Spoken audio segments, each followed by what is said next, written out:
제21장 욥의 대답. 욥이 대답하였다. 너희는 내 말을 건성으로 듣지 말아라. 너희가 나를 위로할 생각이면 내가 하는 말에 귀를 기울여라. 그것이 내게는 유일한 위로이다. 내게도 말할 기회를 좀 주어라. 조롱하려면 내 말이 다 끝난 다음에나 해라. 내가 겨우 썩어질 육신을 두고 논쟁이나 하겠느냐. 내가 이렇게 초조해하는 데에는 그럴 이유가 있다. 내 공경을 좀 보아라. 놀라지 않을 수 없을 것이다. 기가 막혀 손으로 입을 막고 말 것이다. 내게 일어난 일은 기억에 떠올리기만 해도 떨리고 몸에 소름이 끼친다. 어찌하여 악한 자들이 잘 사느냐. 어찌하여 그들이 늙도록 오래 살면서 번영을 누리느냐. 어찌하여 악한 자들이 자식을 낳고 자손을 보며 그 자손이 성장하는 것까지 본다는 말이냐. 그들의 가정에는 아무런 재난도 없고 늘 평화가 깃들며 하나님마저도 채찍으로 치시지 않는다. 그들의 수소는 틀림없이 새끼를 베게 하며 암소는 새끼를 벨 때마다 잘도 낳는다. 어린 자식들은 바깥에다가 풀어놓으면 양떼처럼 뛰논다. 소구와 검은고에 맞춰서 목청을 돋우며 피리 소리에 어울려서 흥겨워하는구나. 그들은 그렇게 일생을 행복하게 살다가 죽을 때에는 아무런 고통도 없이 조용하게 수월로 내려간다. 그런데도 악한 자들은 자기들을 그냥 좀 내버려 두라고 하나님께 불평을 한다. 이렇게 살면 되지. 하나님의 뜻을 알 필요가 무엇이냐고 한다. 전능하신 분이 누구이기에 그를 섬기며 그에게 기도한다고 해서 무슨 도움이 되겠느냐고 한다. 그들은 자기들의 성공이 자기들 힘으로 이룬 것이라고 주장하지만 나는 그들의 생각을 용납할 수 없다. 악한 자들의 등불이 꺼진 일이 있느냐? 과연 그들에게 재앙이 닥친 일이 있느냐?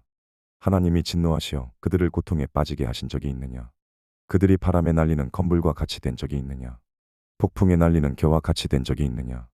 너희는 하나님이 아버지의 죄를 그 자식들에게 갚으신다 하고 말하지만 그런 말 말아라. 죄 지은 그 사람이 벌을 받아야 한다. 그래야만 그가 제 죄를 깨닫는다. 죄인은 제 스스로 망하는 꼴을 제 눈으로 보아야 하며 전능하신 분께서 내리시는 진노의 잔을 받아 마셔야 한다. 무너진 삶을 다 살고 죽을 때가 된 사람이라면 제 집에 관해서 무슨 관심이 더 있겠느냐.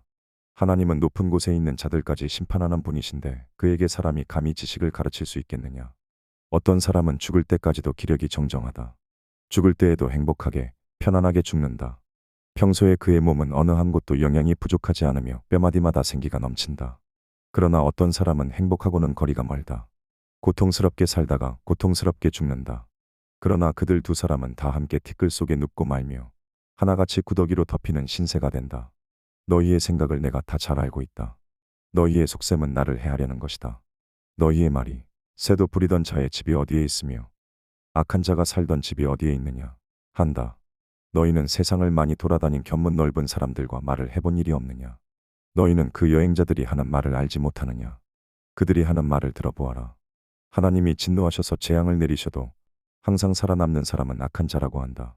그 악한 자를 꾸짖는 사람도 없고 그가 저지른 대로 징벌하는 이도 없다고 한다. 그가 죽어 무덤으로 갈 때에는 그 화려하게 가꾼 무덤으로 갈 때에는 수도 없는 조객들이 장래 행렬을 따르고 골짜기 흙마저 그의 시신을 부드럽게 덮어준다고 한다. 그런데 어찌하여 너희는 빈말로만 나를 위로하려 하느냐. 너희가 하는 말은 온통 거짓말뿐이다. 제22장 엘리바스의 세 번째 발언. 대만 사람 엘리바스가 대답하였다. 사람이 하나님께 무슨 유익을 끼쳐드릴 수 있느냐. 아무리 슬기로운 사람이라고 해도 그분께 아무런 유익을 끼쳐드릴 수가 없다. 내가 올바르다고 하여 그것이 전능하신 분께 무슨 기쁨이 되겠으며 내 행위가 온전하다고 하여 그것이 그분께 무슨 유익이 되겠느냐. 내가 하나님을 경외한 것 때문에 하나님이 너를 책망하시며 너를 심판하시겠느냐. 오히려 내 죄가 많고 내 죄악이 끝이 없으니 그러한 것이 아니냐. 내가 까닭 없이 친족의 재산을 압류하고 옷을 빼앗아 헐벗게 하고 목마른 사람에게 마실 물 한 모금도 주지 않고 배고픈 사람에게 먹을 것도 주지 않았기 때문이 아니겠느냐. 너는 권세를 이용하여 땅을 차지하고 지위를 이용하여 이 땅에서 거들먹거리면서 살았다. 너는 과부들을 빈손으로 돌려보내고 고아들을 혹사하고 학대하였다. 그러기에 이제 내가 온갖 올무에 걸려들고 공포에 사로잡힌 것이다. 어둠이 덮쳐서 내가 앞을 볼 수 없고 홍수가 너를 뒤덮는 것이다. 하나님이 하늘 높은 곳에 계시지 않느냐. 저 공중에 높이 떠 있는 별들까지도 하나님이 내려다보고 계시지 않느냐. 그런데도 너는 하나님이 무엇을 아시겠으며 검은 구름 속에 숨어 계시면서 어떻게 우리를 심판하실 수 있겠느냐. 짙은 구름에 그가 둘러싸여 어떻게 보실 수 있겠느냐. 다만 하늘에서만 왔다 갔다 하실 뿐이겠지. 하는구나. 너는 아직도 옛 길을 고집할 셈이냐. 악한 자들이 걷던 그 길을 고집할 셈이냐. 그들은 때가 되기도 전에 사로잡혀 갔고 그 기초가 무너져서 강물에 떠내려가 버렸다. 그런데도 그들은 하나님께 말하기를 우리를 좀 그냥 내버려 두십시오. 전능하신 분이라고 하여 우리에게 무슨 일을 더 하실 수 있겠습니까? 하였다. 그들의 집에 좋은 것을 가득 채워 주신 분이 바로 하나님이신데도 악한 자들이 그런 생각을 하다니 나는 이해할 수 없다. 그런 악한 자가 형벌을 받을 때에 의로운 사람이 그것을 보고 기뻐하며 죄 없는 사람들이 그것을 보고 비웃기를 과연 우리 원수는 전멸되고 남은 재산은 불에 타서 없어졌다 할 것이다. 그러므로 너는 하나님과 화해하고 하나님을 원수로 여기지 말아라. 그러면 하나님이 너에게 은총을 베푸실 것이다. 하나님이 친히 말씀하여 주시는 교훈을 받아들이고 그의 말씀을 내 마음에 깊이 간직하여라. 전능하신 분에게로 겸손하게 돌아가면 너는 다시 회복될 것이다. 온갖 불의한 것을 내 집 안에서 내버려라. 황금도 티끌 위에다가 내버리고 오빌의 정금도 계곡의 돌바닥 위에 내던져라. 그러면 전능하신 분이 내 보물이 되시고 산더미처럼 쌓이는 은이 되실 것이다. 그때가 되어야 비로소 너는 전능하신 분을 진정으로 의지하게 되고 그분만이 내 기쁨의 근원이심을 알게 될 것이다. 내가 그분에게 기도를 드리면 들어주실 것이며 너는 서원한 것을 다 이룰 것이다. 하는 일마다 다 잘되고 빛이 내가 걷는 길을 비추어 줄 것이다. 사람들이 쓰러지거든 너는 그것이 교만 때문이라고 일러주어라. 하나님은 겸손한 사람을 구원하신다. 그분은 죄 없는 사람을 구원하신다. 너도 깨끗하게 되면 그분께서 구해 주실 것이다. 제23장 욥의 대답. 욥이 대답하였다. 오늘도 이렇게 처절하게 탄식할 수밖에 없다니. 내가 받는 이 고통에는 아랑곳 없이 그분이 무거운 손으로 여전히 나를 억누르시는구나. 아, 그분이 계신 곳을 알 수만 있다면, 그분의 보좌까지 내가 이를 수만 있다면, 그분 앞에서 내 사정을 아뢰련만, 내가 정당함을 입이 닳도록 변론하련만. 그러면 그분은 무슨 말로 내게 대답하실까? 내게 어떻게 대답하실까? 하나님이 힘으로 나를 억누르실까? 그렇지 않을 것이다. 내가 말씀을 드릴 때 귀를 기울여 들어주실 것이다. 내게 아무런 잘못이 없으니 하나님께 떳떳하게 말씀드릴 수 있을 것이다. 내 말을 다 들으시고 나서는 단호하게 무죄를 선언하실 것이다. 그러나 동쪽으로 가서 찾아보아도 하나님은 거기에 안 계시고 서쪽으로 가서 찾아보아도 하나님을 뵐 수가 없구나. 북쪽에서 일을 하고 계실 터인데도 그분을 뵐 수가 없고 남쪽에서 일을 하고 계실 터인데도 그분을 뵐 수가 없구나. 하나님은 내가 발 한번 옮기는 것을 다 알고 계실 터이니 나를 시험해 보시면 내게 흠이 없다는 것을 아실 수 있으련만. 내 발은 오직 그분의 발자취를 따르며 나는 하나님이 정하신 길로만 성실하게 걸으며 길을 벗어나서 방황하지 않았건만. 그분의 입술에서 나오는 계명을 어긴 일이 없고 그분의 입에서 나오는 말씀을 늘 마음속 깊이 간직하였건만. 그러나 그분이 한번 뜻을 정하시면 누가 그것을 돌이킬 수 있으랴. 한번 하려고 하신 것은 반드시 이루고 마시는데 하나님이 가지고 계신 많은 계획 가운데 나를 두고 세우신 계획이 있으면 반드시 이루고야 마시겠기에 나는 그분 앞에서 떨리는구나. 이런 것을 생각할 때마다 그분이 두렵구나. 하나님이 내 용기를 꺾으셨기 때문이고 전능하신 분께서 나를 떨게 하셨기 때문이지. 내가 무서웠던 것은 어둠 때문도 아니고 흑암이 나를 덮은 탓도 아니다. 제24장 어찌하여 전능하신 분께서는 심판하실 때를 정하여 두지 않으셨을까? 어찌하여 그를 섬기는 사람들이 정당하게 판단받을 날을 정하지 않으셨을까?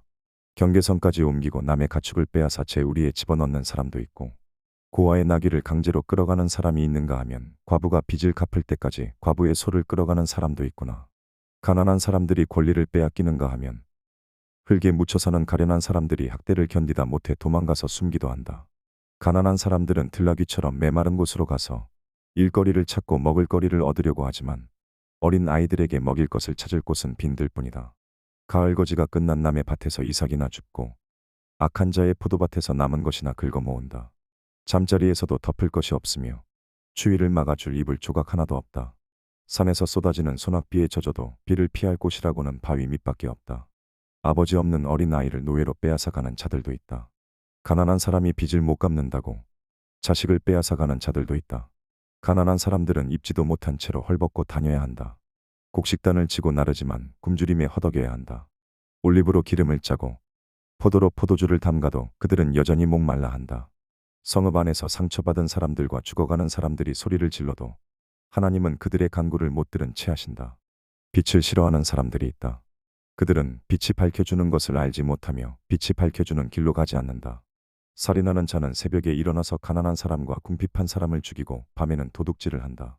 가늠하는 자는 저물기를 바라며 사람들이 눈치채지 못할 것이라고 생각하며 얼굴을 가린다. 도둑들은 대낮에 털집을 보아 두었다가 어두워지면 벽을 뚫고 들어간다. 이런 자들은 하나같이 밝은 한낮에는 익숙하지 못하다. 그들은 한낮을 무서워하고 오히려 어둠 속에서 평안을 누린다. 악한 사람은 홍수에 떠내려간다. 그의 밭에는 하나님의 저주가 내리니 다시는 포도원에 갈 일이 없을 것이다. 날이 가물고 무더워지면 눈 녹은 물이 증발하는 것 같이 죄인들도 그렇게 수월로 사라질 것이다. 그러면 그를 낳은 어머니도 그를 잊고 구더기가 그를 달게 먹는다. 아무도 그를 다시 기억하지 않는다. 악은 결국 잘린 나무처럼 멸망하고 마는 것이다. 과부를 등쳐먹고 자식 없는 여인을 학대하니 어찌 이런 일이 안 일어나겠느냐. 하나님이 그분의 능력으로 강한 사람들을 휘어 잡으시니 그가 한번 일어나시면 악인들은 생명을 건질 길이 없다. 하나님이 약한 자들에게 안정을 주셔서 그들을 평안하게 하여 주시는 듯하지만 하나님은 그들의 행동을 낱낱이 살피신다. 악인들은 잠시 번영하다가 곧 사라지고 풀처럼 마르고 시들며 곡식 이삭처럼 잘리는 법이다. 내가 한 말을 부인할 사람이 누구냐? 내가 한 말이 모두 진실이 아니라고 공격할 자가 누구냐?